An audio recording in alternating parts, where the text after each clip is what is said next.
welcome to the show. My name is Jason. His name is Brendan. How's it going? And we are the Joystick Boys.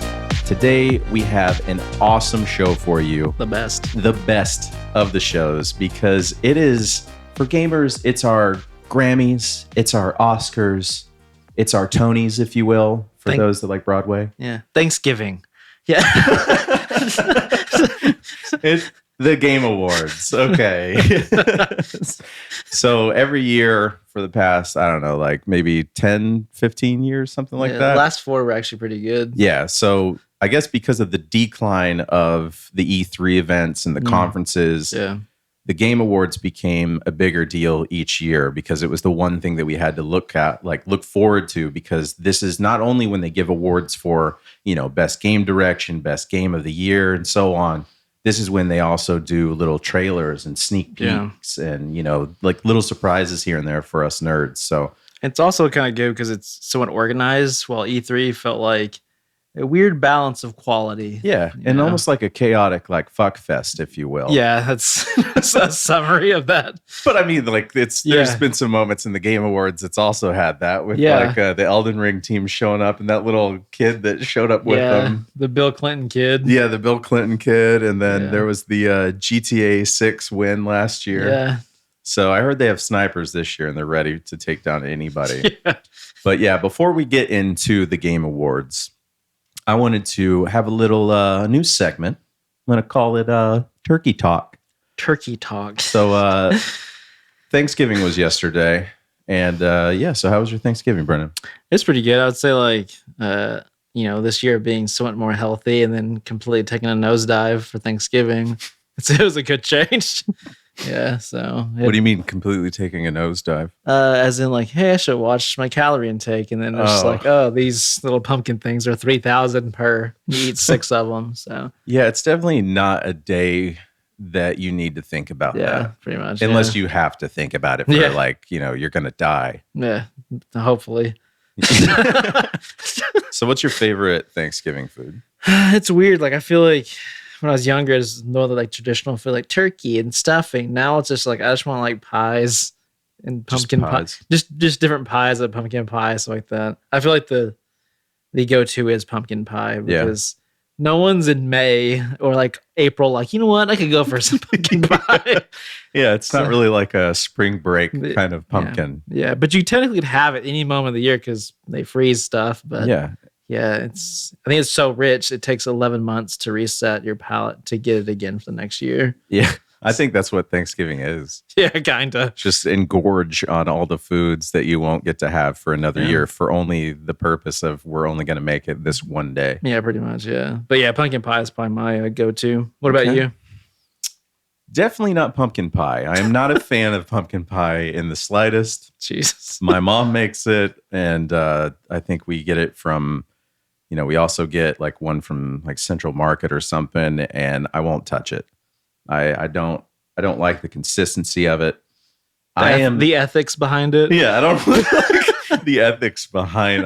I am anti everything is what people tell me. I am the anti soul of Thanksgiving. No, my favorite dish is my mom makes it. And it's a casserole. I'm a casserole dude. I don't care about turkey. I don't care about mashed potatoes. I just give me a platter of casseroles and I'll go to town. All mixed together? No. Like a KFC bowl? No, absolutely not. So I will fill up my plate with, I would say 75% of my mother's casserole that she makes. It's it's broccoli, cheese, rice. It has mushrooms. I'm not a huge mushroom fan. Yeah. It goes back to the consistency thing. I was going to say Mario kind of thing, but sure. Yeah. Yeah, it's because I hate Mario and the mushrooms. No, Mario also hates mushrooms. Does he? That's the lore that the movies created. Oh, no, that's right. That was in the movie. Right. I was like, that's a weird take, but okay. Right. Okay.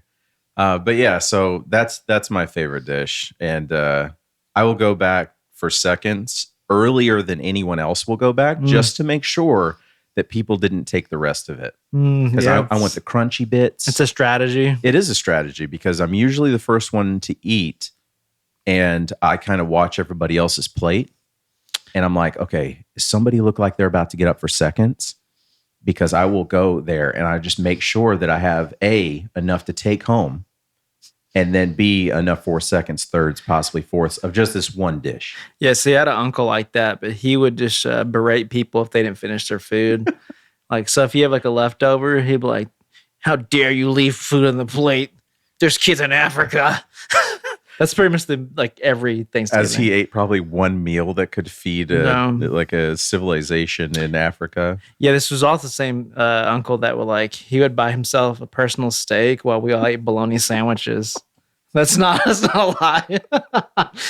Okay, yeah. Well, lovely. Do you guys have any Thanksgiving traditions or anything like that? We try to take a nap somewhere secretly. Ooh, that's good. Yeah. That's good. I like that. But kids are so crazy where it's not possible. So not my kids, but kids in general are so crazy you can never sleep. Yeah. And you're not really a sports fan, so the whole watching football all day and I watched Dolly on the Cowboys. On the Cowboys halftime? Yeah. Yeah, that was something else. I watched Dolly sing Queen. I was very confused in the scenario. I was sexually confused too, because she was dressed up in a Cowboys cheerleading outfit. I don't think you were confused. You knew exactly what you wanted. You just don't want to admit it. Yeah, in front of my parents and family. Yeah. It's like, Dolly still has it. Good God. Good grief. But yeah, I think my favorite, because it's like the day before Thanksgiving, we have a party. And that is, the friends that can't be there the next day because they have to be there, on Thanksgiving with their family. Their own thing, yeah, we have a big fucking party. And it usually goes into the wee hours of the night, or it did back in the day. But that's probably my favorite thing is it's not even Thanksgiving, because Thanksgiving is mostly curing a hangover and helping while watching sports and drinking beer all day. Yeah. At least for me. Yeah. That's just a Tuesday. It's just a typical Tuesday. Yeah. But yeah, I'd say that just because it's the vibe is so nice and everybody's just really excited to be there, because you get to see people you haven't seen in a long time, and you're only going to get the next 3 hours with them. Yeah. So you're really appreciating those moments and having fun. But or you want to escape sooner than you thought you were. Well, then that's when you can come out with a game plan oh, you're coming over tomorrow for Thanksgiving. Oh, yeah. Well, then you go home and wreck your car on purpose or something like that. Into a brick wall, yeah. I can't be there tomorrow. I'm in the hospital. My legs are severed off now. Yeah. All right. Well, that was good turkey talk. I'm glad you had a good Thanksgiving. Yeah, it's pretty cool. I did as well. All right. Let's get into the Game Awards. As we mentioned in the intro, this is the big video game ceremony where they hand out awards to best video game of the year and all sorts of stuff. We're going to be going through every single category. There's 30 categories. Are you ready for this? Maybe. Probably not, but sure. Yeah. Same, but we're gonna fucking do it. So on December 7th, we have 14 days left. This is gonna be in LA. This is what is, as the Game Awards says, is the global celebration of video games. The Oscars of games. Yeah, some might say the Tonys of the Game Awards. So I'm going to bring up a Tonys reference twice in one episode. Just because I know a certain person that watched the Tonys. And it's they 90? maybe younger than me, but that's fine. So basically, these are all of the nominees. There's 5 nominees per category. And each of these nominees were selected by, quote unquote, the Game Awards voting jury. Do we know who that actually is? Is it just I used to know the E3 people, but I don't know if he's Jeff Gerstmann, a lot of people like that. Jeff, the Doritos Pope himself, Jeff Keighley, stuff like that. But I don't know who's on there now. It's probably some VTuber that we've never heard of. Yeah. I hope the people on the jury are how people are on a Senate or something. They're not 85 and they've never played. No, it's the opposite. They're 12. Okay, so it's somebody with a pulse on the industry, basically. So like I said, we're going to be going through the categories. But yeah, so this is hosted and kind of forefronted by Jeff Keighley. And he is the face of the Game Awards. Yep. Do you have a fond memory of the Game Awards? One moment that was okay, this is actually pretty fucking cool. I think the coolest part for me, like, it's not really the awards themselves; it's the ending, like combining all the music together. Where it's like the game of the year, kind of like the top hits of those games merge into one orchestra type event. That's probably the coolest thing. Yeah, I think the music things for me are probably the coolest as well. Like, you remember for Death Stranding, they did that Churches song. Yeah, super cool. Holy shit! I remember I watched just that performance, and I'm not even like a Churches fan, but like not the Chicken, the band. Yeah, I like both. We're not sponsored by them. Yeah, I mean, if you want like either Churches, or, you want to send some strips this way? Yeah, I'd be down for. Anyways, but yeah, so Churches had a song for the game Death Stranding, and the music in that game was so good, and that was one of my favorite. Like, what's really awesome is we watch for moments like that, just hoping that there's going to be a really sick moment or like a really cool like trailer or sneak peek that comes out that we didn't expect. Like that, those are the moments that. I mean, that's why we used to watch the E3 events, right? It was like those surprise moments as a gamer that gets you excited. Yeah, but you read them a month later, Nintendo Power. Because they didn't have it live. So it's like, oh, so this happened last month. Sweet. Nintendo Power.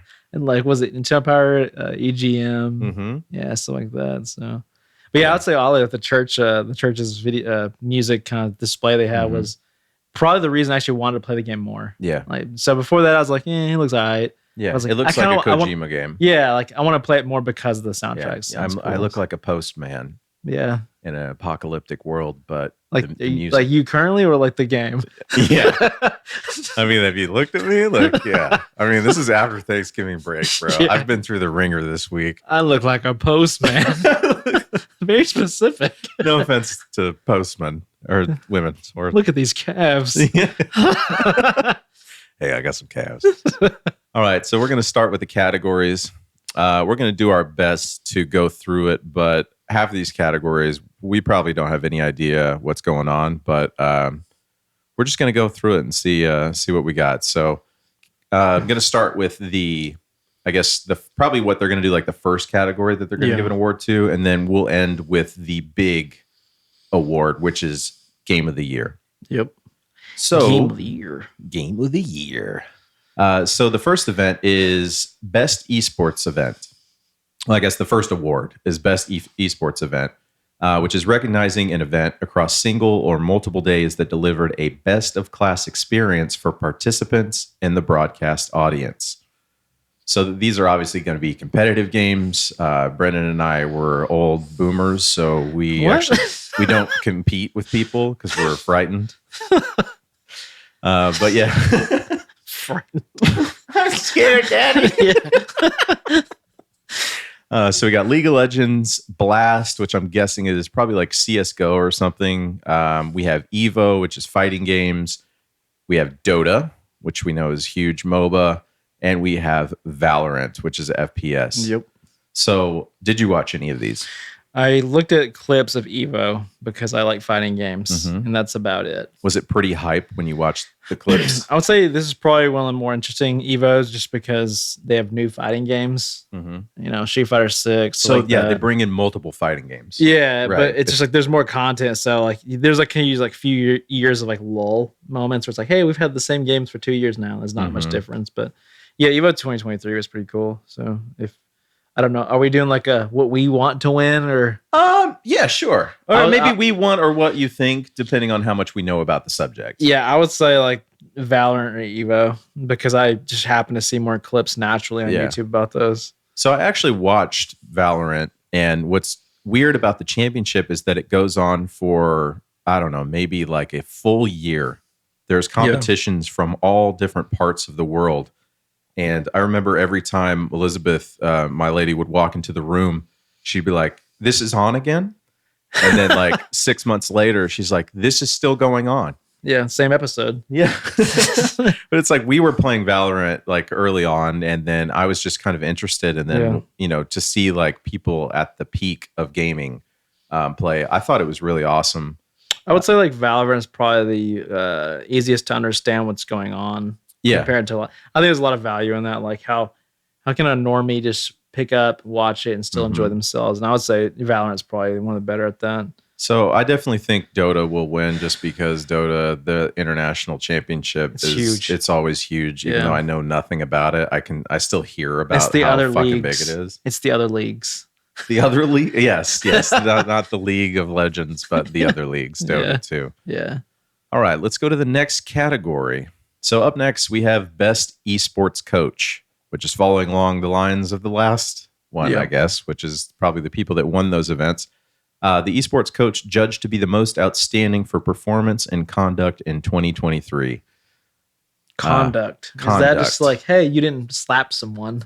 Yeah, maybe you didn't like slap a kid, or maybe you didn't like cuss, berate someone. Yeah, something like that, or like kick a judge in the crotch. Yeah.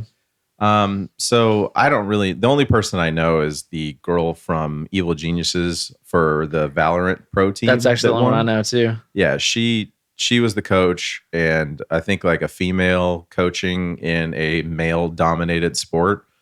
Yeah, I think that's pretty awesome, and the fact that they won. So I'm just gonna give her the award, and then all right, you gave it to him. She's gonna expect it. Yeah, and she's gonna expect it. So yeah, but that's what I think. I don't really know any of these other stuff. Idea who they so are, yeah. All right, we'll just move on. Sorry if you're interested in that one. Yeah, we're esports heavy right now. So we got best esports team, recognizing a specific esports team, judged the most outstanding for performance and conduct. They really like that conduct word. I'm going to go with the only one I know, which is Evil Geniuses for Valorant. Yeah. Because they won, but I'm guessing all these teams won. Yeah, I think it's weird because I watch just literally maybe like Valorant clips. Mm-hmm. I only know that stuff. So right. I know like the JD Gaming just because I think I'm pretty sure like the older team that's been around for a while, but Evil Geniuses have been around for a while as well. But and see, they're actually also owned by the same billionaire that owns like a football team, which is why they have the Wolverhampton Wanderers patch on their jerseys. I was so confused. Oh, really? I'm like, why are they wearing like a soccer kit or football kit? Sorry. But yeah, so I think like Counter-Strike is obviously still as big as it's ever been. And I know when you're watching these tournaments, they really focus on like telling you about the team. Yeah. Especially because there's so much dead space. Oh yeah. Between not the game, but but between like we're gonna have a lot of moments where we say it like and not the game dead space. Like I think it's Destiny from episode 1.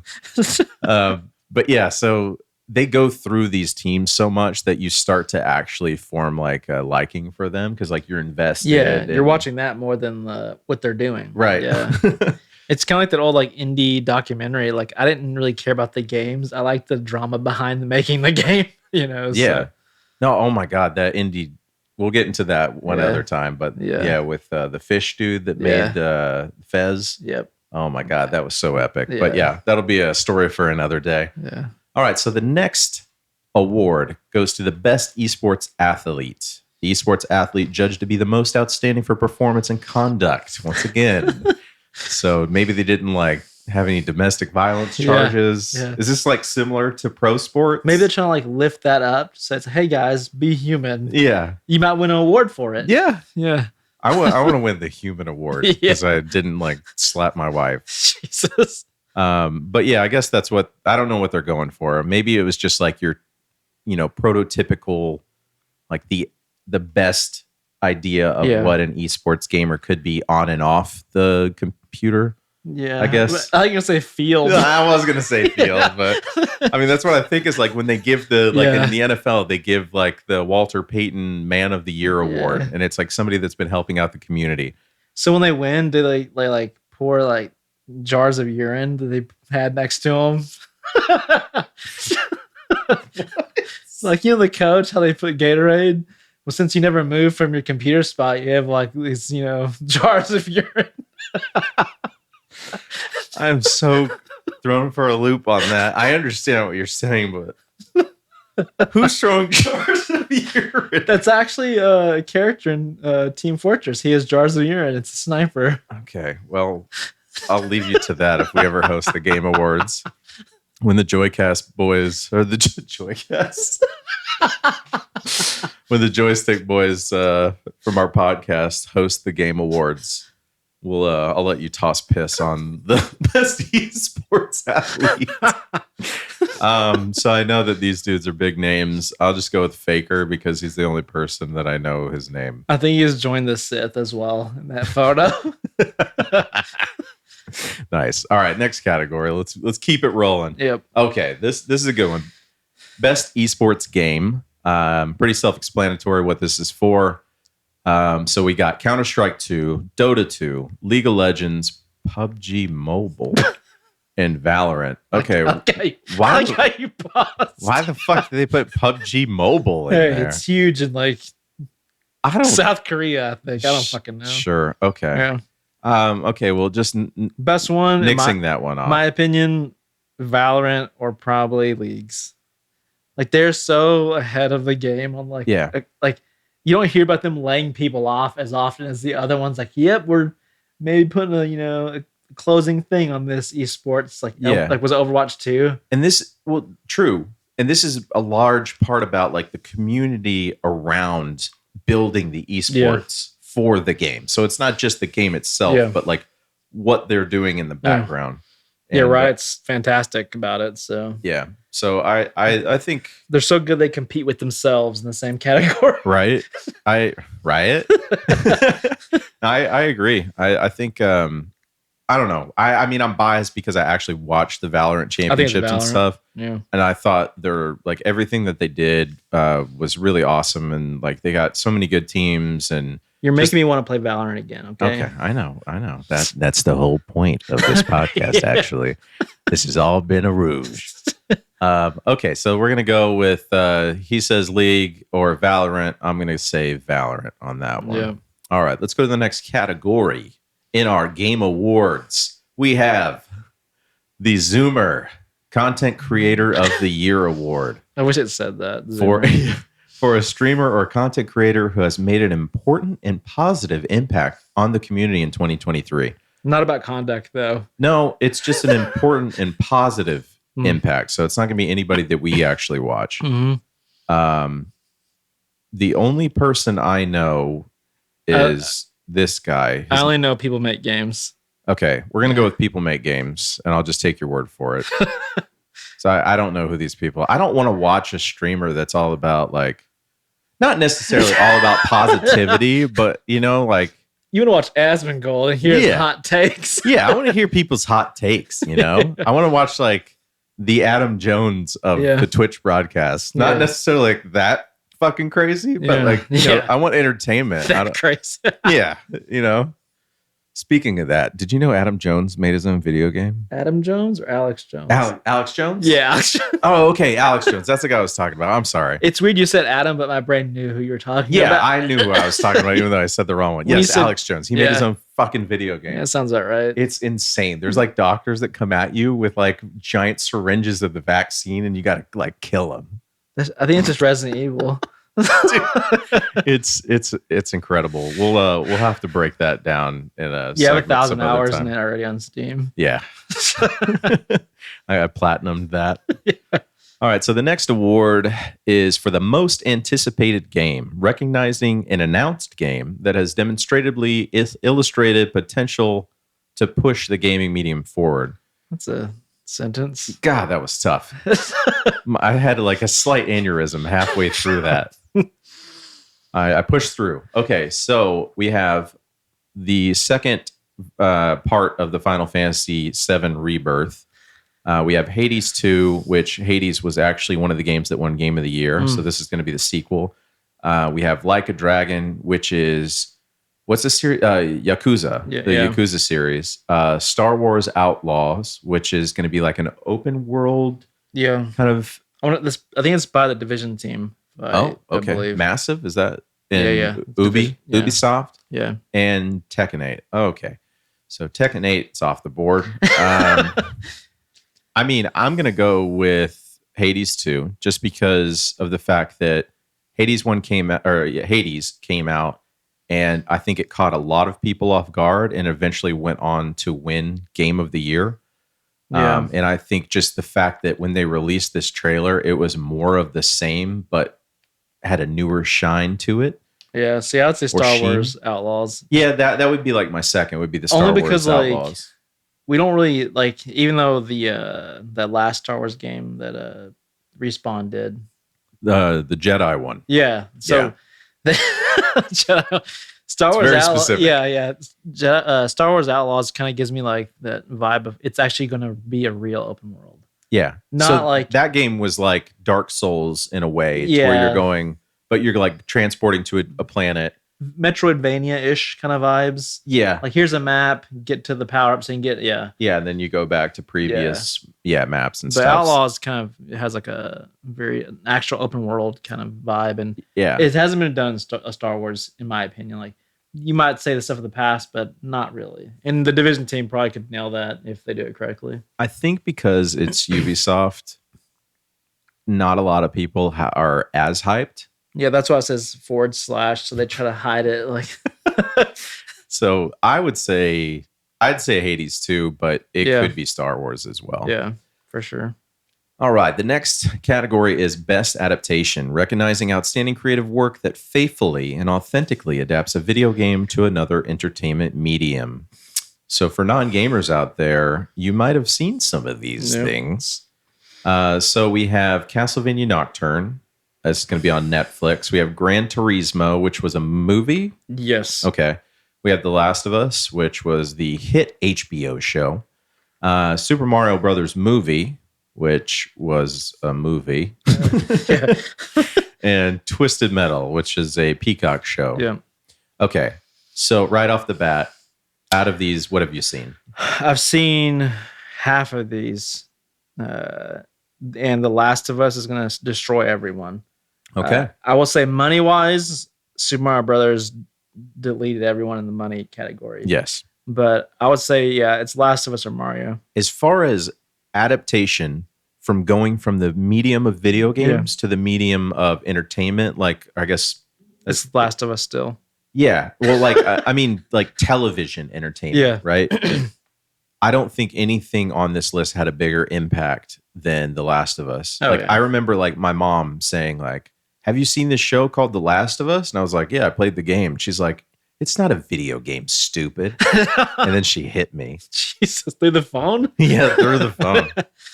But I just heard like so many like normal people that don't play video games, they talk about The Last of Us like as the show. I would say the one thing about Last of Us is like it was already kind of like designed to be, you can quickly convert that to a show or movie and be like, that's fine, just keep it the way it is. Yeah. Well, to be fair, like to make the Mario universe into a movie is kind of a feat. And for them to do as well as they did is kind of like super impressive. I thought it was very good. Super impressive. The Super Mario Brothers was super good. Yeah. No, I really enjoyed it. I like all the little callbacks in there. But I'd have to say, as The Last of Us is the best one. The Last of Us will win, but I've never seen it. And you know why? Really? You know why? Why? Because I played the game. I know how it goes. I don't need to waste my time watching anything. That's just how I feel. But it's not the same. Like it's the same kind of like I know what it's gonna be, and like I bet it's gonna be fucking sweet. Yeah. But I never really you should watch it. The Last of Us. Quit being stupid and watch it. I bet. I go for Super Mario Bros, but Brendan says The Last of Us will win. I'll say Last of Us only because it's an episode that everyone talked about. That's why it's as good. Like it's enough for you to watch the show. What do you mean everybody talked about it? Was there you can spoil it. It's fine. It's been out for there's an a long episode time. with who's the guy that plays Ron in Parks and Rec? Damn, I forgot his name. Plays Ron in Parks and Rec, the bearded guy. Mm-hmm. I know what you're talking about. Yeah, there's an episode of that. It's like it may be one of the best like TV episodes of just like TV in general. You know, I remember hearing about that when the show was coming out. Yeah, it's fantastic. So okay, all right. Yeah. Get to it. I'll get to it. I'll change my ways for you. Mm-hmm. That's what the show's all about, isn't it? Yep. All right. So the next one is best multiplayer game for outstanding online multiplayer game. Okay, we understand what a multiplayer game is. We have Baldur's Gate 3, Diablo 4, Party Animals, Street Fighter 6, and Super Mario Bros. Wonder. All right. Best I'm surprised like Baldur's Gate. It's like it has multiplayer. Is it the best? I don't know about that one. If I think of a multiplayer game, on here, the one that I go to is Party Animals. Yeah. It's strictly multiplayer, and it's like the chaos and fun that comes to the game is brought on not just like obviously by the physics and stuff, but because there's just random shit happening and you can't predict what's going on because multiple people are playing the game. Yeah. Baldur's Gate 3, play by yourself. Is it more fun with friends? Yes. Yeah. We've experienced that. Diablo 4, you can play with friends. You can also play the entire game by yourself. Doesn't matter. Street Fighter 6. I would say Party Animals and Street Fighter 6 are probably the two that would probably take it. Because those games are elevated because the multiplayer sides of those games are why they're so good.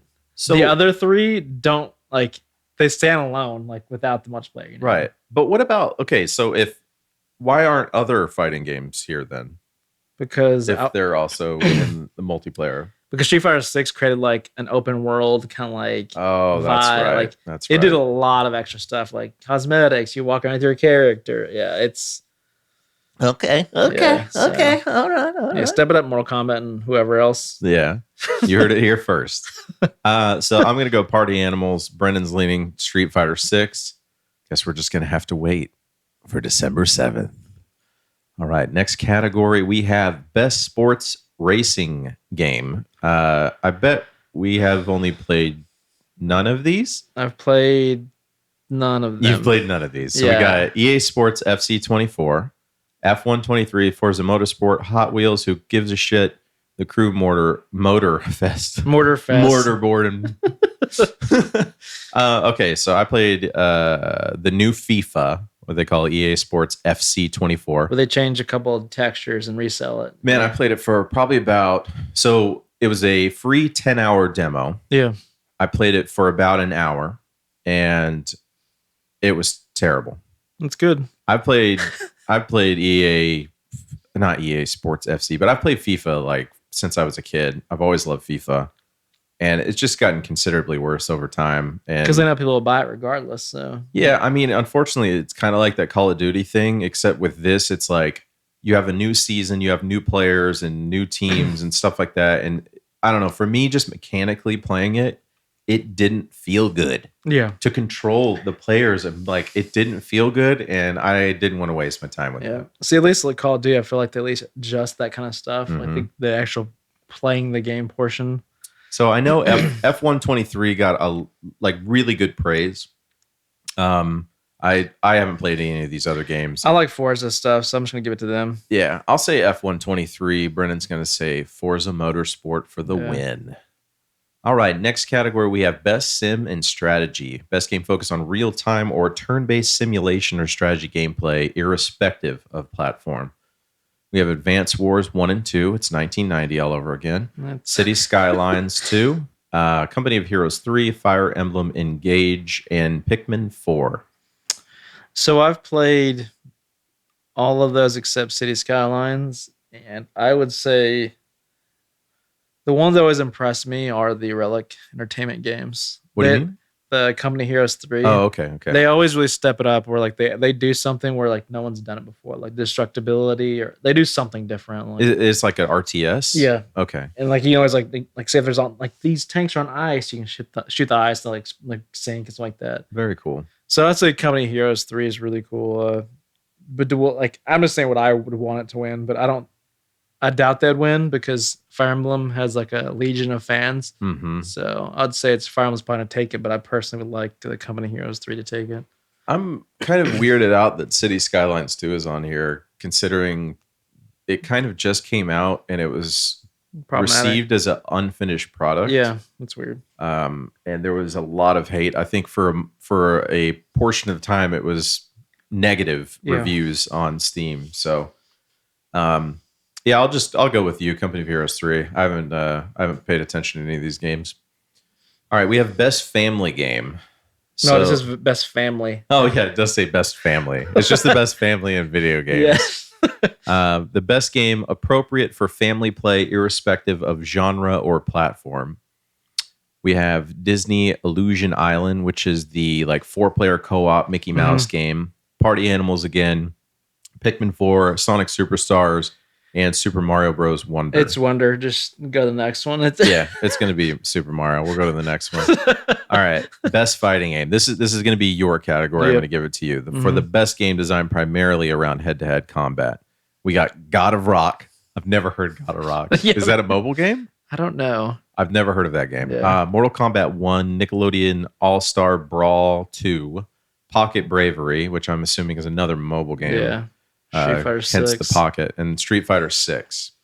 Yeah, I think it's gonna be Mortal Kombat 1 or Street Fighter 6. But based off the hype around when it came out, Street Fighter 6 was like, it was so hyped. Yeah, it was like a huge jump in the genre in general. So I'd say Street Fighter 6. I was almost to the point of playing a fighting game again with Street Fighter 6. Almost. It's really cool. They simplify the controllers, like new players could jump in and still be competitive. Yeah, I think Mortal Kombat 1, it had a lot of callbacks. It had a lot of like publicity around the release, and I think it was like semi well received as far as it's a good game. Yeah, like just being an overall good Mortal Kombat. But I agree with you. I think Street Fighter 6, it was just so hyped. But I don't know like what the competitive scenes are. When it comes they're to about equal. Yeah, and of course in like Japan stuff, more Street Fighter, but yeah, it's about equal, it seems. All right, let's go to the next category here. Best RPG. Rippage. For the best game design with rich player character customization and progression, including massively multiplayer experiences, which is interesting that they put that, and there's that to me is like, is this an MMO as well? Maybe they want RPG? to. Yeah, I don't know. It's strange. Yeah, it's weird. So we got Baldur's Gate 3, Final Fantasy 16, Lies of P, Sea of Stars, and Starfield.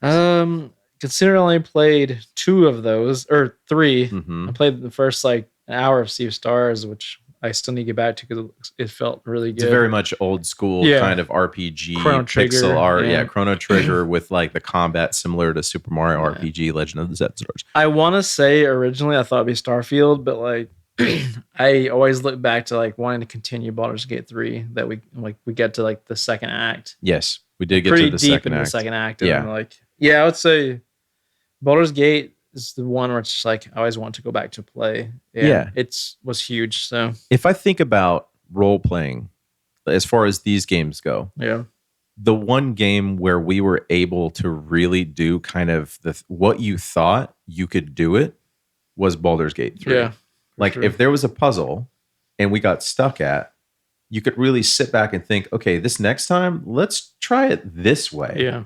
Or let's talk after to this. After you save scum it? Yeah, we'd save scum it. Okay, we're save scummers there. Just throwing it out there.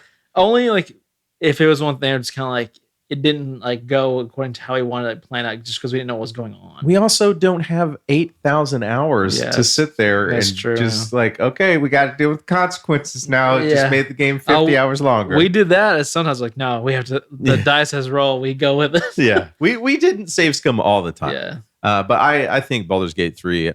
100% as far as being a true RPG. I mean, it's the name of the genre. Yeah. Like it's just everything that you can, and like making your character and just living in this world and having sex with bears. Yeah, you can do it just all. like real life. Yeah, just like real life. Yeah. It's funny because like I said, I wanted to be Starfield originally, but like Asmund said, the best description of playing Starfield is like you're playing it and you start questioning what you're going to do with your life. And then you feel like the whole time you're playing it, you're just wearing wet socks. I was like, yeah. I kind of agree. Yeah. You're like, I can't wait to get to the part where I'm enjoying it. Yeah, I think he is actually wearing wet socks. Probably. I think they're actually like just like dead rats. Oh, God. Stepped on. All right, next category. We got best action adventure game. We're getting into the nitty gritty categories. Yeah, we're getting into the good stuff now. So if you made it this far, thank you. Because some of the esports stuff I know is a little, it's not just for everyone, basically. And these are like the biggest games of the year. So right now we have best action adventure. For the best action adventure game, combining combat with traversal and puzzle solving. All right, we got Alan Wake 2, Marvel Spider-Man 2, Resident Evil 4, Jedi Survivor. That's the game we were thinking about. Star Wars Jedi Survival, and Legend of Zelda, Tears of the Kingdom for the Queen.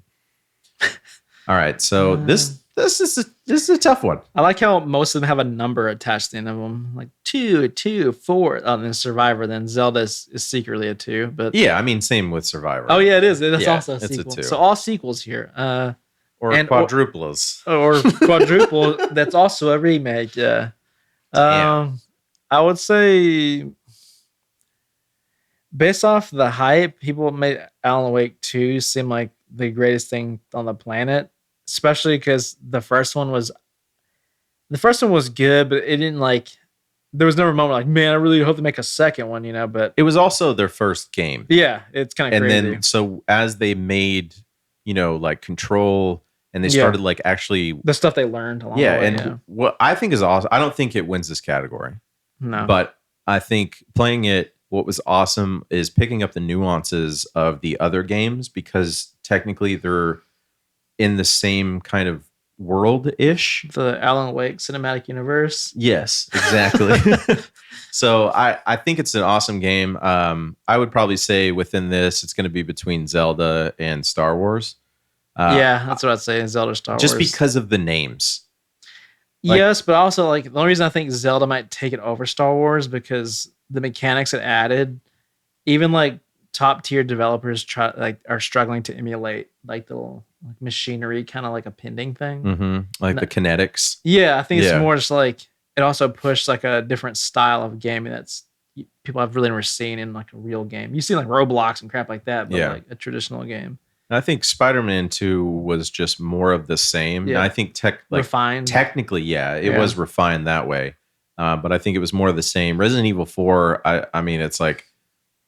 we're going to get into that one later on. Okay. So we'll save that one. All right. I have opinions on that one. So then Star Wars Jedi Survival, I know it was also more of the same, refined. So I'd probably say Zelda as well. But it was also more of the same, refined. That's what you're going to get with fucking But it's sequels. not. But it added like complete like a whole different way of playing Zelda. Like, hey, make this robot with a giant flaming dick to I don't want to play Zelda like that. There's a lot of videos out there like that. All right, let's go to the next category. We got Best Action Game. For the best game in the action genre focused primarily on combat.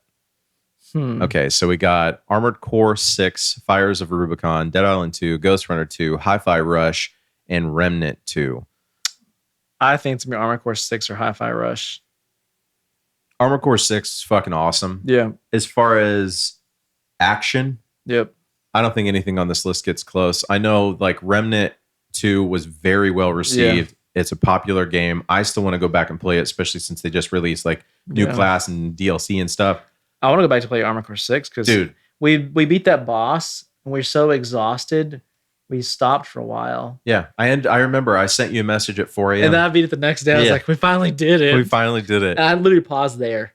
I don't think I've continued after that. So it was like it was exhausting, but not in the way like because it's a From Software game who also did like Dark Souls and Elden Ring and stuff like that.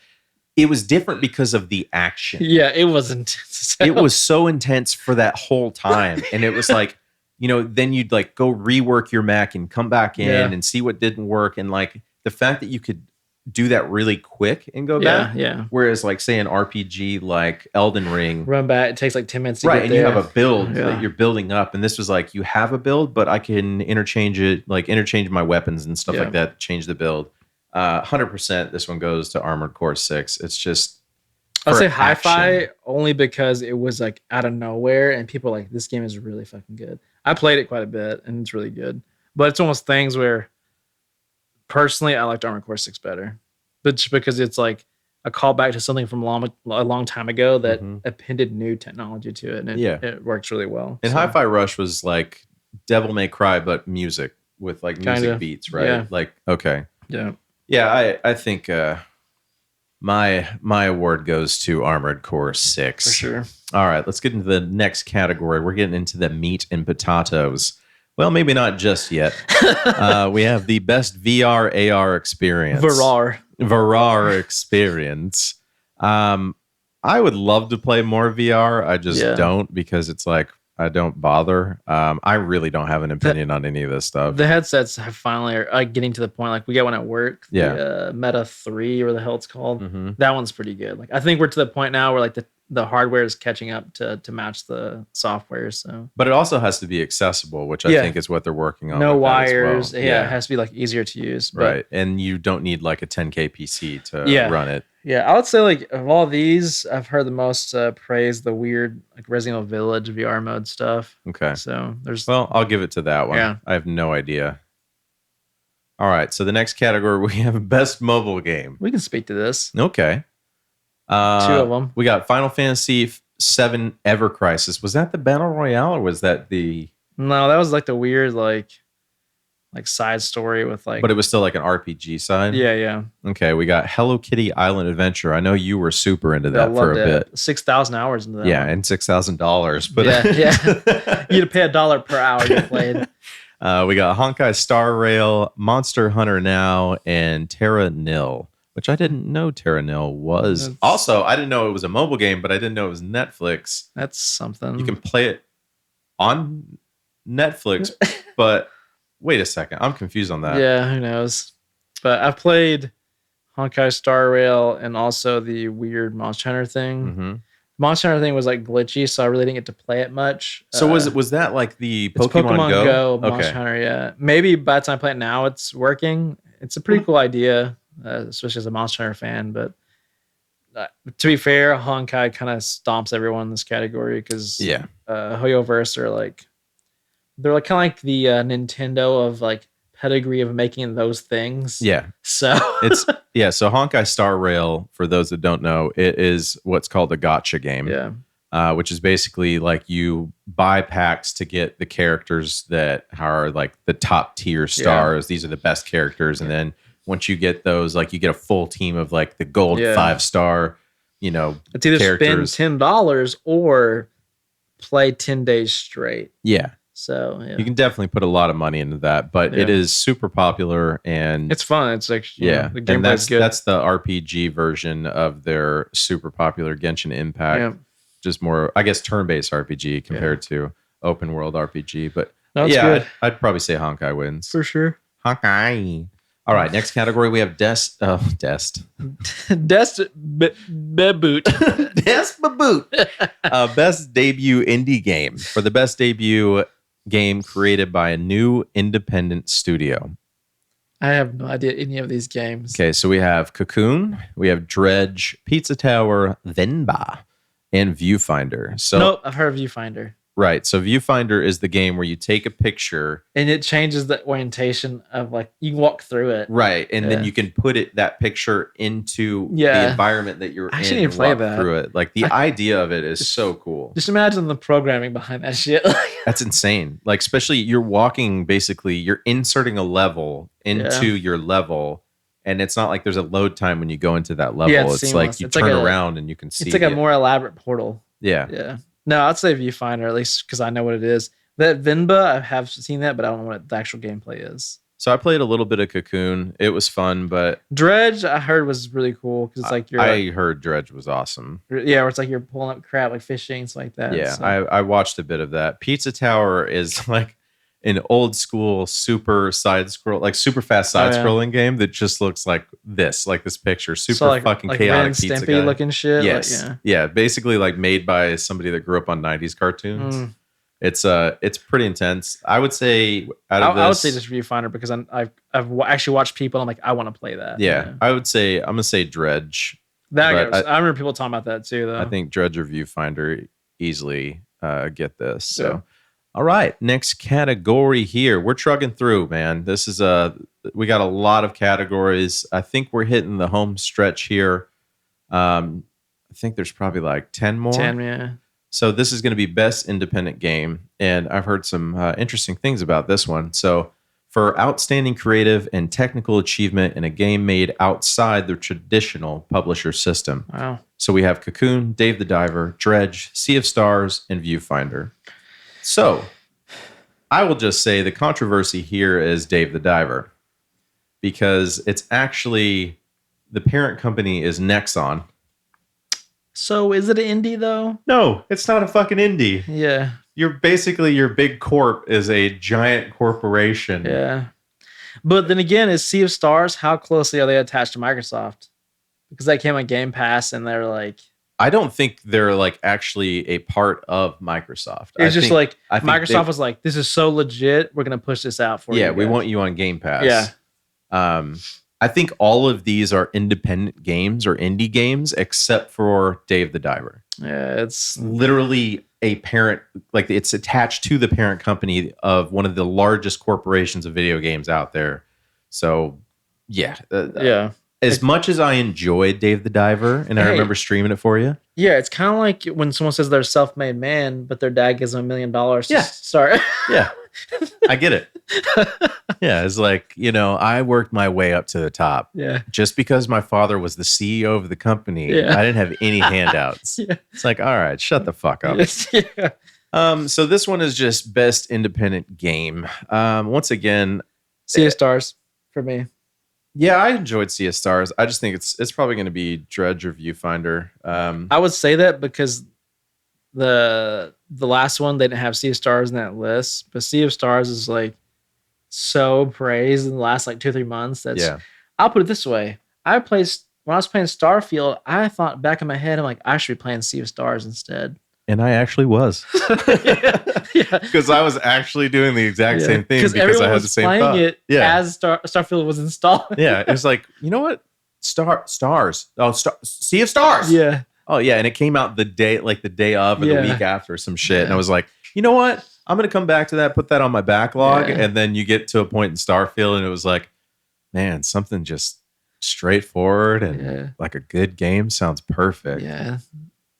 Sea of Stars was one that's kind of like, I think I was playing it and I was like, yeah, this is actually more fun. And it kind of ruined my Starfield experience. Yeah, I don't think I went back to Starfield after that. Yeah, for sure. Going into the home stretch now, the next award is for Best Community Support, recognizing a game for outstanding community support, transparency and responsiveness, inclusive of social media activity and game updates patches. We have Baldur's Gate 3, Cyberpunk 2077, Destiny 2, Final Fantasy 14, and No Man's Sky. This is a fucking meaty category. Yeah, for sure. So let's go game by game because I'm pretty sure we have something to say about each game. So just keeping in mind of what it's talking about with the support, the transparency, responsiveness, and then updates and patches. Yeah. So Baldur's Gate 3 on this list is probably the newest. It is the newest out of these games. And I don't know that they needed a lot of work. I think it probably plays into the early access. It was in early access for like 2 years. You're right. I think it's more like they're saying like what's going to be and what's going to change when the final release. So. Yeah. And I know for me, I didn't touch it until it released. I didn't either because I don't want to be like, how the whole like, oh, I remember this used to be this way. Like, I don't like that. Kind of tarnish my first experience. Exactly.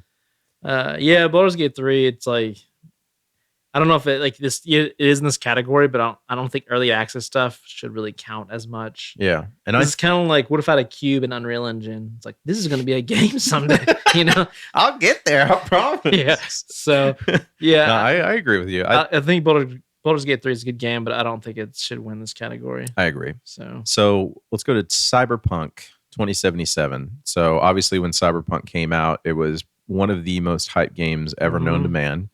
And it was a giant shit show. Yeah, especially for a huge Witcher fan, it was probably more of a letdown to me than most people. Like, if you went to play games normally and you were let down, like, okay, whatever, that's just the gaming world. Yeah. But knowing how good Witcher 3 was to then play that, you're like, what the fuck happened? So. Yeah. I never forget my first moment because like you want to get so immersed in a world like this. And at first it was so like, it's overwhelming, but that's on purpose. And I remember I walked by and a guy was playing his guitar and I was like, oh, that's kind of cool. And then as I was staring at him, he started walking down the street, but the guitar stayed. And it was just the future. It's just a fucking. But he was singing, and I was like, maybe it's one of those demo keyboards, Yeah. Like he's like, damn, this guy's really good. Then he stands up and still playing. And that's like the moment it kind of fucked your like experience. Yeah, but like the whole like first few months of Cyberpunk, it was just nothing but videos and YouTube montages of all of the fuck ups. Yeah. And it just put such a damper on like, I'm good. Yeah. Now let's fast forward. Yeah. Where it is the now. Patch 2.0. Yeah. Or it matches it went with the release of the DLC with Idris Elba. It was like Patriots of Liberty. Yeah. Metal Gear Solid. We're going to bring that up every show. Is it called Patriots of Liberty? Is it Phantoms of Liberty? Yeah, I think it's like that. Yeah. Phantoms. We're going to go with that. But I think, okay, let's look at that from the beginning to where it is now. Oh, yeah. And so we both played 2.0. Yeah. And I'm actually like 20-ish hours into it, 25. Man, I beat it. Oh, did you? I beat the game. So, yeah. I didn't go into the DLC because I didn't buy it, because at the time I was done. I was like, if I get there and I still want to play more, I'll get it. Yeah. So I do like Idris But then you Elba. passed it, so you're like, shit. Like, Yeah, I don't know. I just got to a point where I was like, I put in, like 100 plus hours. I beat the story. I was good with it. Yeah. But I thought like my experience coming back to it and playing 2.0, I absolutely loved it. Oh, it's night and day difference. Like, And so even like that's huge. the basic things the game had that were not really bad originally, Yeah. they improved on. Like, hey, we can improve on this, even though that wasn't a major issue. No, it's fantastic. I would say like it's the one thing where like stealth games, I usually don't play that way. Mhm. But with this, I kind of feel like it was actually rewarding to play that way. Yeah. Oh, I completely feel Yeah. the same way. One of my favorite moments recently of this was like, I was up on a high-rise bridge and I saw like a group of hoodlums, Yeah. a gang, if you The will. youths. And like I started hacking different devices to get them to move different places. And I picked each one of them off with just hacking from a bridge that was like 10 miles in the sky. Yeah. And I was like, that was so much fun. I Yeah, just started it's geeking out, like blowing up a guy like from a jukebox. Like, It's a was testament to that studio though, to go Agreed. from like such a huge thing like that to completely revitalizing it. yeah. And I would say it definitely takes the cake in this category. Because it was deemed as an absolute failure. Like trash, yeah. Fucking trash. To be fair, Final Fantasy 14 is on this list, and it was also we'll get like there. that. We'll get there. So, Let's think about like currently. Okay. Yeah, so yeah. Destiny 2 is on this list. Okay. I know with Destiny, I'm not an avid Destiny player. I have played. This game, every time they come out with DLC, it gets completely trashed. Like they don't know. They lay off what- people too. Well, I think a lot of these companies actually did. Maybe not Larian Studios, but Or Cyberpunk or Final Fantasy. Cyberpunk definitely did. Did they? Yes. I don't know about Square, but well, No. I don't think they Square did. for Final Fantasy. I'm Yeah. sure there's layoffs everywhere, Yeah. but basically for Destiny 2, the latest DLCs that they come out with, all I hear are negative reviews Yeah. and the fact that they are not listening to the player base, and it's like they've just given up at this point. Yeah. So I'm just gonna, unless you have something No, else. Destiny 2 is. Yeah. All right, so the next one is something near and dear to both of our hearts, Yep. which is Final Fantasy 14. This is usually the game that wins this category every year. Or at least if it's not, it's definitely the top, Right. one of two, Right. Yeah, I'd say like it is kind of, staple. It's that like that and Fortnite seem to be always on this list. Weirdly enough, Fortnite's not on this Yeah. list this year. But to go from like where Final Fantasy started yeah, and taking the game down, reimagining it, yeah, and then making it to an MMO that still is popular to this day. yeah, And it's such a testament to the support that they receive and the fact that they do listen and they're Yeah. constant. I mean, like I just watched the Final Fantasy, the event that they do, yeah, like where they're showing the new New classes jobs, and yeah. the new DLC and stuff like that. And, the people that go to see it, the community is still there. yeah. And that's a testament to the production of it and the fact that they actually listen. So Yeah. I don't think it'll win this one. It's gonna be Cyberpunk or 14 to But me. I do think I think Cyberpunk will win. Yeah. But 14 has been there, if not won this for the past 5 years. I don't know if it won that many times, but I'm pretty sure. We'll look it up. We'll look it up after. Post in the comments yeah, if you put it know. in the corrections for Yeah. next episode. Yeah. Oh, I'm not getting to the Actually, correction. shithead, they won 1 out of 5. Actually, shithead. There's got to be a better way. Yeah, post in the comments your corrections of what we said wrong. It's always fun. Yeah. So the next game is No Man's Sky, which I think is also along the lines of from where it started to where it is. Never did they give up on it, and they were always transparent about. Well, after the fact, they were transparent about it. Yeah. And now they have like 72 patches with DLCs and updates. Huge patches, yeah. And I mean, this game, like you said about 14, is a testament to the support both ways, from the community to the community. And this game should probably win, but also, I don't think it will. I always question, they never charged for any of this. Is there a point where like, hey guys, we need to start charging for these things? It's like, where's that money coming from? Like, did the initial like sales do so well that just kind of like, hey, we can do this for like 5 years, like, hey guys, remember those 72 patches we gave you for free? I'm kind of hungry. Yeah. I need some money. Yeah. But and they also had the studio flooded at one point. So shit. Yeah, it's kind of crazy. All right. Well, my vote is going to go to Cyberpunk for me. Cyberpunk's going to win, but I'm going to vote for No Man's Sky because my vote matters. Lol. All right. Next category for the Game Awards, we have Best Ongoing, awarded to a game for outstanding development of ongoing content that evolves the player experience over time. So pretty much the same thing we just went over. Kind of. I think it's not the community has nothing to do with the community this time. Yeah, I think those are games that have almost been brought back to life because of the support from maybe the developer community, maybe. And this is like ongoing current patches all the time. There's something new to do. Yeah. There's nothing in this list that will beat what we're going to talk about. So you were highlighting Fortnite. You can just say it. So we have Apex Legends, Cyberpunk, Final Fantasy 14, Fortnite, and Genshin Impact. So right off the bat, so I'll just go down the list real quick and we'll say what we have to say about the game. So Apex Legends, it's a BR, very popular from Titanfall devs. Yeah.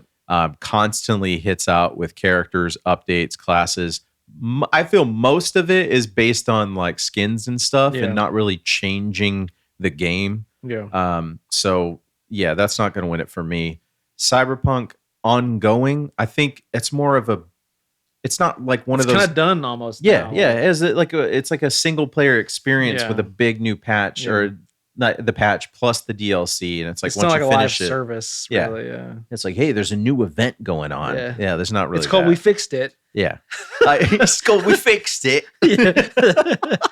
Final Fantasy 14, obviously an MMO. It is a living, breathing $15 a month game kind of thing. There's a subscription, but like it's worth it for sure. Yeah, for sure. Like especially if you're in it, dig deep. It's like there is a lot of good stuff going on, but I think that it's more in like seasonal kind of shifts where it's like 3 months or like in the development rotation of like a DLC or the new expansion. Patch. Yeah.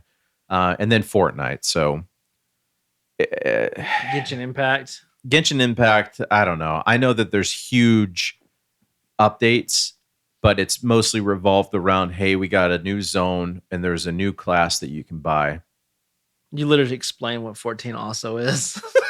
Yeah, maybe. But I think Genshin is just the offline Final Fantasy. Yeah. Oh, no. I would say like for me, it's got to be Fortnite. And then also Genshin. Because Genshin is just like, I don't know what engine they're using to generate it's Unity, but they had to break the shit out of the engine to be like what it is. So. Yeah. I would say Fortnite because it's always 100%. Like every time you see some of that trailer for that game, you're like, it's jaw dropping. Like, what the fuck? And the fact that they did like the OG thing recently and it completely took off. They're saying like the stats, it's the most that Fortnite's had players of any given moment. Everyone's like, how the fuck do you release that old shit and be like, yeah, we have 35 million players? I'm like, what the fuck? And see, I'll tell you the reason why Fortnite is going to win 100% in this category is because they just announced that Eminem is coming to the game. Marshall Mathers, Slim Shady is coming to the game.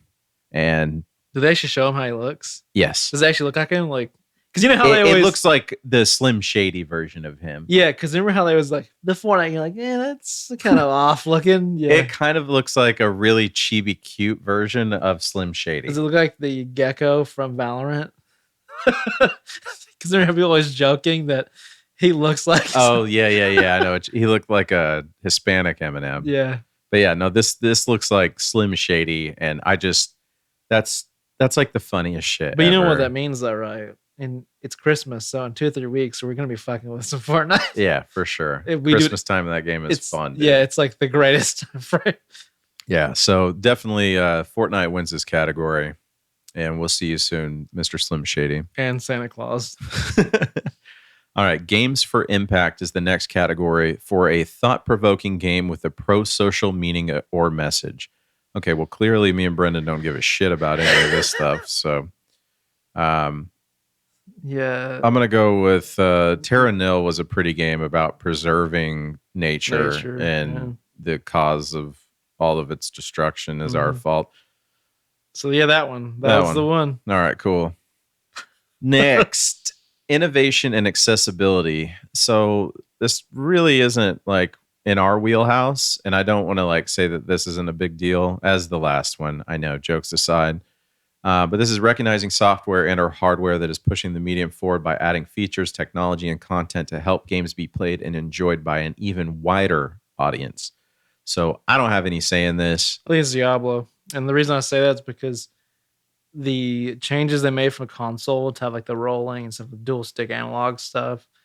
I know a lot of people never played the old Diablos because like the whole keyboard mouse thing's not it for them, you know? Yeah. I think Diablo 4, knowing that they design it where a controller can be played so more people can play it was a big thing. And they even said it was because some people have issues with carpal tunnel like that, and it does play into it. But so on that front, I would say it's Diablo because I've heard them talk about it to some capacity. I think Forza Motorsport will probably win just because they have Xbox behind them, and Xbox is always kind of like, we developed a new controller that anyone can play.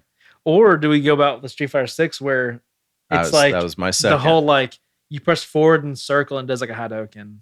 Yeah. So or just like they simplified it for newer players. It's not like newer players or people with disabilities or myself. Yeah. Who might have both. Yeah, because like Street Fighter 6 almost has like a Smash Brothers kind of vibe now. It's like press B and forward and it does that special. And you do an ultimate combo. Yeah, or you push 2 buttons instead. So yeah, maybe in your face, fucker. Maybe it's like a toss up between a lot of them, but okay. Well, we'll have to see how that one plays out. Yeah. All right, next category is for best performance, awarded to an individual for voiceover acting, motion, and or performance capture. All right, we got the dude from Final Fantasy 16, the dude from Star Wars Jedi Survivor, the main man himself, Idris Elba from Cyberpunk, the main girl character or female lead from Alan Wake 2, one of the characters from Baldur's Gate. Do you know who? I think that might be the wizard guy. Oh, Gale. Yeah, Gale. Okay. I think it might be Gale. And then some dude from Spider-Man. Yeah. I think just because the hype behind it, I think Idris Elba apparently did really well, and like the actual motion capture shit was kind of crazy. Idris also supports the European football team that I support, or English football team I support, so I will never not vote for him. Okay. So that one's sold to me. The Gale dude or Baldur's Gate 3 or Idris Elba for that one. Sounds good. Go Idris. All right. He's like a team himself. Yeah, he is a team. So next up is Best Audio Design, recognizing the best in-game audio and sound design. We have Alan Wake 2, Dead Space, Hi-Fi Rush, Marvel Spider-Man 2, and Resident Evil 4. It's Hi-Fi Rush. Hi-Fi Rush is like the game is revolved around sound and music. Exactly. It's 100% that. I think you're right, but I can make a case for the sound design in Alan Wake 2 because they have moments that literally send like shivers down my spine when I'm playing the game. And I'm not like easily scared, but there's a moment it happens a lot when you're walking around as Alan and like the Little Alan. That's such an off there reference that no one will ever remember. Forget. or think. I don't know. You know what They I will meant. never forget They'll Little Island. never forget me. It's my character in Final Fantasy. Whatever. Way to derail that conversation. But yeah, so you were like going up against like the darkness or whatever, not the game. And there's like they say like wake, and like the way that they kind of like talk to you in a 360 degree. Yeah. I'm doing this with my head, my hands. You 3-6 can't see Mafia. it. 3-6 Mafia. But yeah, the way that game does sound design is really, really fucking good. Not to mention when it goes between chapters, it's like the end of a Netflix show. Yeah. And there's really awesome music that play. I think a lot of what they do, like when you go back to it's like called like the mine cabin or whatever, and like I don't know, I think sound design in that game was top tier. Yeah. So I'd probably say I agree with you on It's Hi-Fi Rush, yeah. but that game for me, sound design in that is so crucial and it makes such a good impact. Yeah. So Yeah, it's okay to be wrong, so we can continue.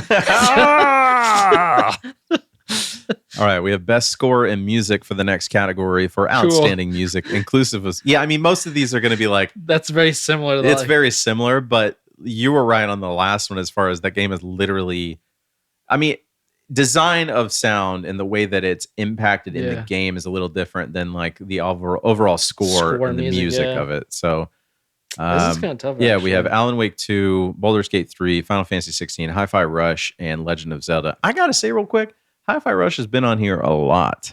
There's a lot of categories, which is kind of impressive for that game. So that no one knew it existed. I know. Like the day it was released. We're like, what the fuck? And they released it early because Yeah, it was like, like here, a we video just- game conference or something. Yeah. Maybe it was like the Xbox event or some shit. Like it's done. We've never seen this before, and you can download it like tomorrow or some Right, shit. yeah. So this one's overall music. I mean, it's going to be tough to probably beat. Soaking from Final Fantasy. I mean, It's so good. Like, Final Fantasy always has such a great score to it, and obviously Zelda does as well by the Nintendo Sound team.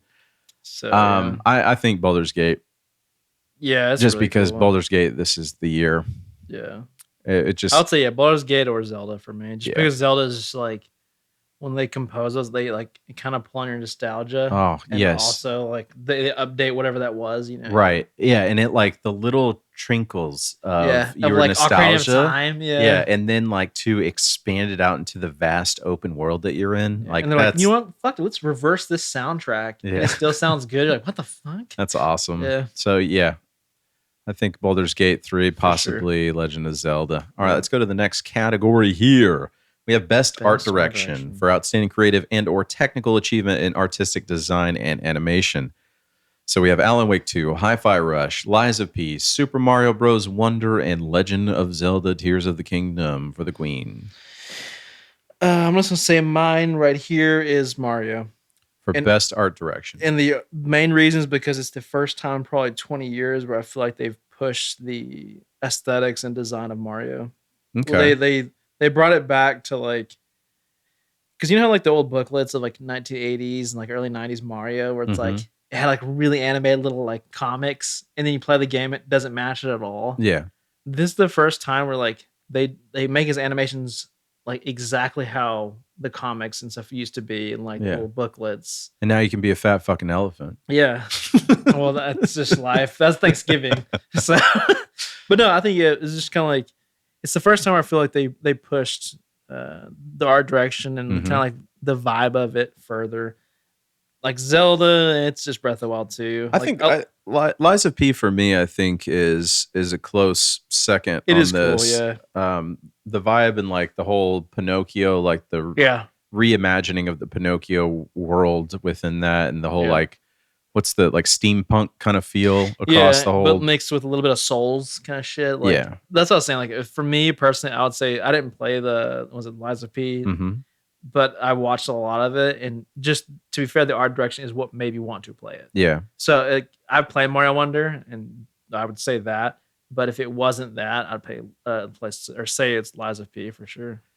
I also like Hi-Fi Rush is cool, but Yeah, I like Alan Wake just because of like the juxtaposition between different worlds. mhm. Like that to me was pretty awesome, and the fact of like going in and out of darkness or memories and stuff, Yeah. and how quickly the environment changes into where like, oh, I'm in downtown New York, and then you're like, oh, I'm in the middle of the woods, or I'm Yeah. on a TV show, like Yeah. being interviewed, like Wide range. yeah, just the way that it changes and it brings you into that world, and it's I really like that. But Yeah. um, But that, I think if I had to choose who's actually going to win, it's probably Hi-Fi Rush. okay, Just it's because very stylistic. It's stylized as shit. Like, Yeah. it's just like Robo Cats. Like, yeah, I think I like Mario Wonder because I know like I Yeah. have a history behind like the changes of it. Mm-hmm. But at first glance, and which is like crazy, like if you just looked at it, Hi-Fi Rush. So All right, let's go to the next category here. We have Best Narrative for Outstanding Storytelling and Narrative Development in a Game. We have Alan Wake 2, Baldur's Gate 3, Cyberpunk, Phantom Liberty. That was what it was called. Final Fantasy 16, and Spider-Moon 2. Yeah. Baldur's Gate 3 is fine. Baldur's Gate 3 is, I think, an easy one on this. As much as like the Alan Wake 2 story Cyberpunk's probably great is too. great, and like Cyberpunk, great storytelling, especially in the actiony way that it can tell the story. And also, like I used to call out a Final Fantasy. We can't say because it was only on a single console and not anything else. So. True. I watched it. I didn't play it, so I don't really know, but I do know that for a narrative game, or for a narrative within a game, the fact that what we said earlier about being an RPG, Baldur's Gate 3, when you can switch up that narrative and have heavily, like me and you could have a completely different story to tell than the next person playing. And that just speaks to how robust the narrative writing is on that game. It's crazy. It's like if you can think of doing something, you can probably do it, and it can change the story, or at least it can change that section up until the next major checkpoint kind of thing. Yeah. So yeah, I think it's 100% Baldur's Gate. For sure. If it doesn't win, that's be very surprising. I thought you'd be like, this dog shit. And I'm gonna rush on stage. Fucking dog shit. Where's the Bill Clinton kid? We need him. I'm telling you, bro. They said that there were snipers this time. They better watch the fuck out. Jeff Keighley's gonna like, hit those Doritos at him. Doritos Pope, activate. All right, let's go to the next category. We have Best Game Direction, awarded for outstanding creative vision and innovation in game direction and design. We got Alan Wake 2 once again. A lot of these are the same. Baldur's Gate 3, Spider-Moon, Wario, and Wario Wonder. Yeah, and Zelda. Best Game Direction, creative vision and innovation in game direction and design. I mean, I think it's just the same thing I was saying about Baldur's Gate. It's like the idea that we can literally like, hey, you see that track all the way up at the camera where you can barely see it? You remember that part? Yeah, that's and the crazy. way we like fucking totally went around that shit. But the thing is, like, I think other games have done that before. They just, expanded on it, So it's like game direction, like kind of. But like they brought, like, I really feel it's the closest the tabletop D&D experience has been to something for sure. For like in a digital age for people that don't give a shit about playing D&D. What was the bottom one? Zelda. Oh, was it? I'm gonna say it's either Zelda or Baldur's Gate 3, just because Zelda does that crazy, do this how you want kind of vibe. Yeah. And Baldur's Gate 3 kind of expands on areas that no one really focused on in the past, like. You'd be like, oh, you can kind of, do like you're saying, like the catwalk area we can mess with. Mm-hmm. I would say because you have those moments where you can do stuff so outlandish. Yeah, the Baldur's Gate 3 is hard to like make a flaming dick penis in Zelda. Yeah, that'd be sweet. I'm sorry, Dick Mobile. Yeah, yeah. I'd say it's Baldur's Gate 3 or Zelda. Yeah, same. All right. So now, the biggest award and the final award goes to Game of the Year. Now, before we get into the Game of the Year, Mr. Brendan. Oh God, here we go. I'm just curious. It's not like a quiz. I just want to know. Okay, so the Game Awards have been going on since 2014. Yeah. So from last year to 2014, can you name me the Game of the Year award? For each one? No, that's no way in hell. Just try it. Let's see what happens. Shit. Do you want me to give you a year? God of War one for okay, sure. God of War won in 2018. Zelda, Breath of the Wild. Did Zelda Breath of the Wild win? It won in 2017. Yeah. Okay, there we go. So you got 2. Let's see, 2014. So this is out of 8. Yeah. So you're getting there. Let's see. Shit. I'm trying to start back 2014. And so let's think about last year. What was the best game of the year last year? Shit. It's the game everyone was talking about. Elden Ring. There you go. Yeah. Elden Ring. One of my favorite games ever. A good game. Okay. It's funny because my brain wants to say Horizon, but it never did. Never did. But this is why I wanted to pop up a random quiz that you had no idea about, because I wanted to see 2014 through 2018 for a blur. It's fucking weird. Yeah. Okay, so tell me when you give up and I'll go for it. Let me see. Try to think another one. So it's tough. It's tough because to think about some of these, they're like at the time, yes. Yeah. Or you kind of forgot about it because years have passed. So 2016 is when the Switch came out. That was Breath of the Wild, right? No, 2017 was the Breath of the Wild was the winner. Yeah, because it's true. But you're right. Horizon Zero Dawn was the runner up or whatever. Yeah, so Horizon always comes out next to a terrible game to come out. The first one was Zelda. Yeah. The second one was Elden Ring. Yeah, you're fucked on that account. The timing was maybe not so great for the release of those games. Right. That's the ones I remember the most. It's funny because I want to say Sony like Last of Us, I don't think ever won anything, did it? It did. Did it win one? Yeah. Yep. So The Last of Us Part 2 won in 2020. Really? Yep. It's crazy. Yep. I figured if one did, it was the first one, but that's so old that I'll give you that one. Yeah. So you got 4 out of what we say 8. Yeah. Okay, so I'll just start. So this has been going on since 2014. We got the Game of the Year. We have in 2014 Dragon Age Inquisition. Really? Yes. So it was up against Bayonetta 2, Dark Souls 2, Hearthstone, and Middle Earth: Shadow of Mordor. It was up against a fucking card game. What were we doing in 2014? I don't know. Worry about the election or something. Well, little good we did on that. So 2015, we have The Witcher 3, Wild Hunt. Fuck. That was up against Bloodborne, Fallout 4, Metal Gear Solid 5, The Phantom Pain, and Super Mario Maker. Yeah. In 2016. Which one, though? Is it Witcher 3? The Witcher 3 won. I'm sorry. Yeah. So I'm going to start with the one that won. Okay. So in 2016, Overwatch won. Do you remember that? That was pretty big shit. It was big shit. Yeah. I think it was one of the most hype games ever. Yeah. Probably. In 2016. They were equating it to Disney making a game. Yeah, it was so fucking huge. Yeah. So we got Doom, Inside, Titanfall 2, and Uncharted 4 were the other games nominated. 2017 is what you got. You got Legend of Zelda, Breath of the Wild. The games nominated beside that, Horizon Zero Dawn, Persona 5, PUBG, and Super Mario Odyssey. That's badass year. Holy shit. Yeah, 2018 was God of War. Yeah. It was up against Assassin's Creed Odyssey, Celeste, Spider-Man, Monster Hunter World, and Red Dead 2.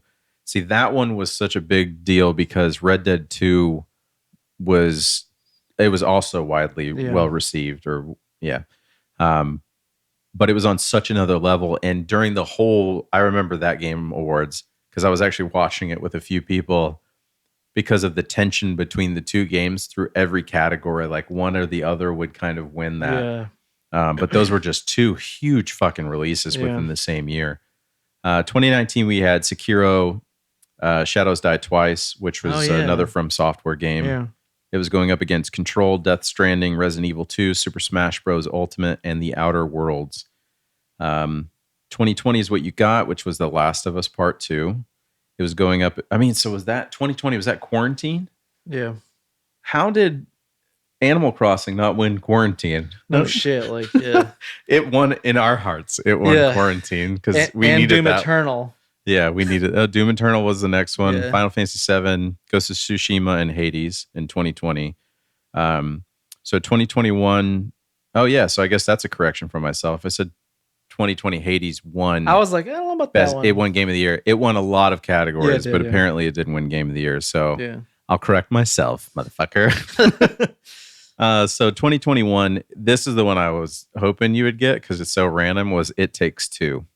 Oh yeah. I was like, I knew there was one that was like weird as shit. Yeah. Remember the giant bomb was talking about that Yeah. shit. So that one was It Takes Two was basically you like it's a co-op game. Like you have to play a co-op, Yeah. and you're a married couple that is having trouble with the relationship, and you get turned into like these little yarn dolls. His daughter's upset. Yeah, and your daughter's upset, and you're basically having to work through the process of like almost a divorce and going through it. Yeah. And it's so deep and wonderful to play with somebody because you go on such a like deep and wonderful journey together. And it literally it's like each chapter of the game is a different puzzle that it makes you kind of work together to figure out. Yeah, that's and cool. like I had the that's drunk lovely. guy that made that, the director. Yeah, he's fucking wild, dude. Yeah, Jeff Keighley's always like, oh god. Yeah, he's like, fuck the Oscars, fuck the Grammys. Yeah. Oh shit. Okay, and then we had Elden Ring was last year. It was going up against Plague Tale, God of War Ragnarok, Horizon Forbidden West, Stray, and Xenoblade Chronicles 3. Yeah. So that brings us to this year, 2023 Game of the Year. World premiere. Recognizing a game that delivers the absolute best experience across all creative and technical fields. We have Alan Wake 2, Baldur's Gate 3, Spider-Moon 2, Resident Evil 4, Mario Bros. Elephant World, and Zelda Tears of the Kingdom. It's a no-brainer. So, yeah. So the game that's probably almost certainly going to take this is Baldur's Gate 3. It's going to take it. So But we're here to question shit. Yeah, so what I'm questioning is I don't think Resident Evil 4 should be on this list. 100%. Because like to be fair, this actually brings up the question of there should be like best remake or remaster of a game. Yep. Because that's like, what if Nintendo was like, hey, we're going to remake Super Mario World? It would 100% be a game of the year, like remake. Mario Brothers 3. Or Mario, yeah, exactly. It's Mario 3 or Super Mario World. Mm-hmm. And you just like give it the makeover like Mario RPG got. Or just like use new technologies. But so the thing is like, yeah, you might be like, oh, they added stuff and changed stuff. I'm like, that's true, but like 70% of the work of the game is already set in stone for you. Yes. The story, the narrative, music, probably, the ideas of the like sound design, puzzles, and stuff probably. like that. Yes. So I don't think that Resident Evil 4 should be on this list. I agree. And what's crazy to me, it's like that game's on the list and you don't have some like Final Fantasy 16, you know, or like maybe even Sea of Stars. Like, yeah. So the biggest thing for me in this category is not who's winning. It's like whose spot was taken because of Resident Evil 4. Yeah. And which is weird. So maybe I would even debate Spider-Man 2 might not should be on this list. Yeah. I mean, if it was a DLC, I could see. People literally say the game feels like a DLC. Yeah. So no, I get it. I mean, I haven't played it. Yeah. So like, but I understand. I have people, that are huge fans of it and they're like, yeah, this should not be on this list. Yeah. So I think my biggest thing is like, I don't think Spider-Man 2. But I mean, I guess if we saw the list the jury was looking at. Yeah. And they're like, look, 4 out of 5 of us douchebags are putting this game on there. Yeah. The 5th guy's like, I told you're wrong. Yeah. And now we're like agreeing. There's no with way the 5th a guy. Jury was like, hey, let's put Resident Evil on there. Like, it's so weird to me because like all you needed to do to make that game great, you could just revamp the visuals and then fix the control scheme. Yeah. Because the problems with that game were mostly limited by the control schemes of technology at the time. Yeah. And that's it. Yeah, so at least like all these games, Alan Wake 2, Baldur's Gate 3, every game kind of is a sequel. There's a number attached to every single one of these games to some capacity. What's the largest step up, though? It has to be Baldur's Gate 3. Yes or no, because... Who played Baldur's Gate 2? I did. Besides Brendan. No, I'm saying a large amount of PC players did. Yeah. But this I didn't play this is in the mainstream of the world. Like this brought it into the fucking limelight. And to me, there was no bigger game this year than Baldur's Gate 3. Like even people that don't play games like that that's are true. playing it, having stories to tell at work. I know people and that stuff. don't like touch games at all. They're like, Yeah. I kind of like how this game looks Yeah. because the bear sex. The bear sex. I Yeah. know a game is like crossing that threshold of When you hear normies talk about it. exactly. Yeah. When I go to work and I hear those normies talk about, yes, I was like fucking this bear on Baldur's Gate 3. And Yeah. I'm like, hey, Donnie, we're at work. Yeah, and he's there's like, children around he's us. like, what? I'm not talking about politics. I'm talking about fucking a bear. Give me a break. It's like working New Jersey office or something. But yeah, so we're at a Ben and Jerry's. Calm down. but yeah, so to me, it's Baldur's Gate 3. I think Zelda just being one of the biggest releases of the year has to be up there, and there's no reason why it wouldn't be on this list. Alan Wake 2 was so hyped, and I think it's a good game. I don't think it's game of the year game.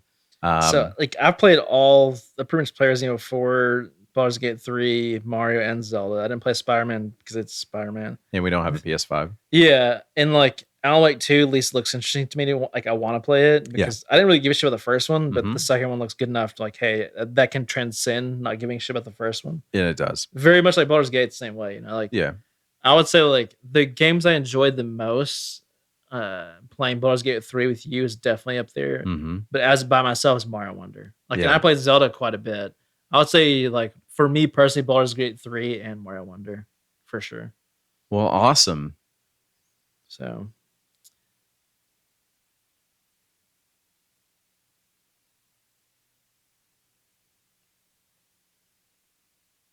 that was it. That was our show on the Game Awards. All 30 categories, a breakdown of each. You excited about the show?